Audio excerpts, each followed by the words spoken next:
There is no restriction on foreign companies establishing business here in Guyana, said Vice President Jagdeo.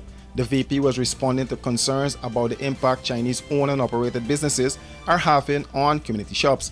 On Monday, residents from the East Bank community of Agricola protested the opening of a Chinese owned and operated supermarket, which could force them out of business. And it's hard to put a restriction based on nationality.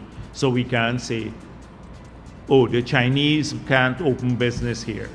Only it's reserved for Canadians, or Americans can't open business here. It's reserved only for people from India or some part of the world. You can't place restrictions of that nature or on opening business based on nationality. It would not only be against WTO, but it would run you into a very difficult foreign policy situation. So the people who are claiming competitive disadvantage recognize that.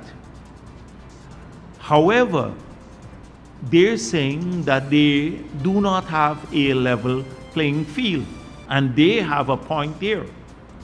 According to Jagdeo, the regulatory bodies must do their jobs and enforce the law. But we can't, if the idea is to stop people based on nationality, it would be impossible to do it.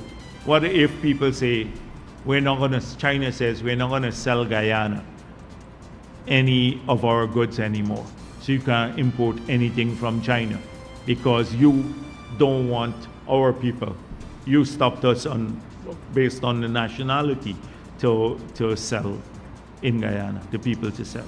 You can't do that, discriminate on the basis of nationality, but you can ensure compliance based with the laws of the country. So they have to pay their fair taxes, they have to look at all of the regulations, and if our people are not allowed to sell multiple things in a single store, then they must not too. They must have separate stores for this. Chinese supermarkets have been established in several communities countrywide. In some instances, owners of small shops have been forced out of business. They have been calling for systems to be put in place to keep Chinese-owned operated businesses out of small communities.